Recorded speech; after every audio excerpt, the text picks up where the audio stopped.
Hello everyone and welcome to Dutch Greybeard. This is my third update on my journey into fantasy. I do these every 4 months so that we can get an idea of the progress I'm making, if any.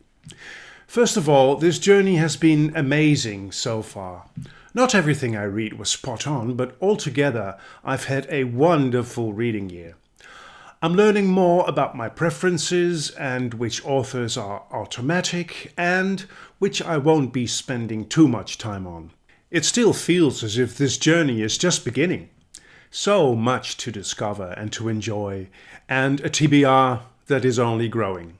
My eagerness to start reading a new book or series is still very hard to control.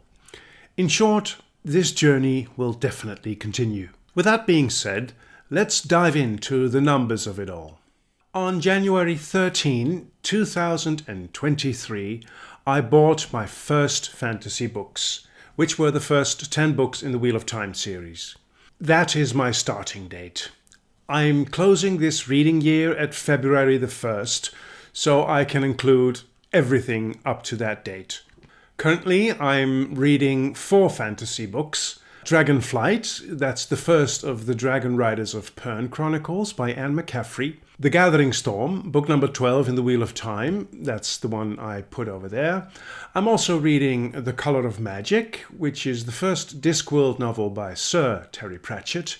And on audio, I am reading Duncton Quest by William Horwood. This is a reread for me. All these books I'm reading at this moment are sort of in transit, meaning they are not on my TBR anymore and they are not read yet. So these books will not be included in the numbers. During the period of January 13 of 2023 till February the 1st of 2024, I bought altogether 239 fantasy books. I read 54 of them, as well as 2 stories, short stories. Let's quickly browse through the most recent snapshots of my fantasy to-be-read bookcase. I'll only mention the changes on the shelves since my last Journey into Fantasy video 4 months ago. As you will see, I've become increasingly creative in order to comply with my own firm rule, which is that I'm not allowed to buy any more books than can fit into this one bookcase. If you've seen my latest book haul video, you'll know that I bought much more books than I had intended. Nothing much to report on the first shelf. Due to space issues, some books of the second shelf have moved to this one. This applies to all the shelves, by the way. New on the second shelf are the 6 David Gemmell books. I will have a go at Legend this year, the first one in the Draenei saga. The only news to report about shelf 3 are the 2 Robin Hobb books on the left here. I bought these to complete the Realm of the Elderling series. Having read the first trilogy, I did not want to miss out on anything. This next overcrowded shelf, number 4, has many new acquisitions. In the beginning of my journey, the shelf with authors whose name starts with J was completely taken by the Wheel of Time. Of that series, there are just 2 books left for me to read, as well as the compilation book of Robert Jordan's World on the top right here. On the left, we have the first 6 books in the Redwall series by Brian Jakes. This is my latest acquisition, by the way. Several times this series is mentioned by booktubers with convincing fondness, and one of my followers took away my final shreds of doubt. So I predict that I'll probably be diving into this series as well this year. Then last year I had my first Guy Gavriel Kay reading experience. I read Tigana, which became my number 1 book of 2023. So you'll understand that I had to buy some of his books. Just imagine the sheer panic if I cannot instantly pick up a new book to read by this amazing author. I also bought 3 books by George MacDonald, one of the founding fathers of this genre, and the first 4 Pern books by Anne McCaffrey, of which you can only see 3 here in the picture. Moving on to shelf number 5, you can see my Terry Pratchett collection. It is the almost complete Discworld that you see here. I was swept away by The We Free Men, one of the children's books in this series. I enjoyed that book so much that I simply had to discover all there is in this world. Initially, I intended to read this huge series in the order of the sub-series. But then someone suggested that the chronological order would give me a better view on the development of this world and of Pratchett's writing. Being a writer myself, I'm always interested in how other writers have matured. In my last video, I had only 9 Discworld books on my TBR, which now has grown into 35 novels. On shelf number 5, there is a new Brandon Sanderson Dawn chart. And on the right you can see the 2 trilogies by Jen Williams that I bought, The Copper Cat and The Winnowing Flame. I believe that I said I would probably read the first trilogy this year, or I intend to do that. The final shelf has 4 editions: The Ember Blade by Chris Wooding, the second book in the series, The Darkwater Legacy, which is The Shadow Casket, will arrive very soon. The other 3 are Jenny Word's books. I'm so confident that I will like her writing that I'm going to start with some of her earlier work, Sorcerer's Legacy and The Master of Whitestorm. They're not her earliest works, but her first trilogy, The Cycle of Fire, doesn't seem to be in print anymore.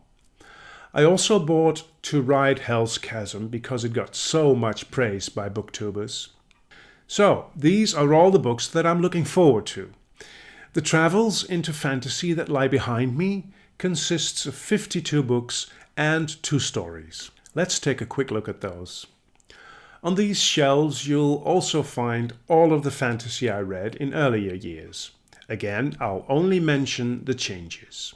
On the first shelf, the 2 last books in The Hitchhiker's Guide to the Galaxy were added, as well as The Last Unicorn by Peter S. Beagle.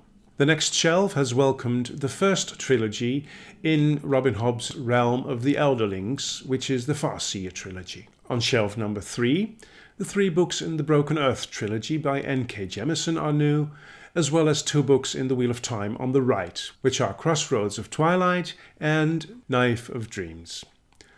I have almost finished reading The Gathering Storm, and I can now already say that it brings back very fond memories of when I began reading this series. On the far left of shelf number 4 stands Tigana by Guy Gavriel Kay, my favorite book of 2023. 2 new books by Terry Pratchett in the Tiffany Aching sequence, The Wee Free Men and A Hatful of Sky. Arcanum Unbounded by Brandon Sanderson holds 1 short story I read, The Hope of Elantris, and the novella The Emperor's Soul. Elantris is the last book that is new on this shelf. On the final shelf, the only addition is Jules Verne, Journey to the Center of the Earth. I also let 20,000 Leagues Under the Sea reside here because there's not much chance of me ever reading that one. But you never know. These are all the fantasy books I've read in the final 4 months of this reading year. 18 titles in total. As I mentioned in the previous 2 journey reports, I compare the numbers of my TBR to the books I've read. I take the short stories into this equation. It is my goal to tip the balance in favor of the read books at some point in time at least. The balance after the first 4 months of this journey into fantasy was 88.4 on the TBR side versus 11.6 on the red side. After 8 months I made some progress. The balance at that point was 87.4 versus 21.6. My last book haul already showed that I bought irresponsibly many books this past period to improve on my goal. Let's see. Currently there are 184 books on my fantasy TBR, if I haven't miscounted. That is 53 more than 4 months ago. On the other side, I have read 54 titles, including the 2 short stories. Translated into percentages, that gives me a new balance of 77.3% TBR books versus 22.7 read books. That's only marginally better than my previous recap, 1.1% to be exact. Well, At least things keep on moving into the intended direction. But I'm determined to do better next time. For one, because there's hardly any space left in my one TBR bookcase, and second, it looks like there will be more reading time for me this coming year. But again, that may perhaps be just wishful thinking, like it was last year. Thank you very much for watching this video. Until we meet again at Dutch Greybeard.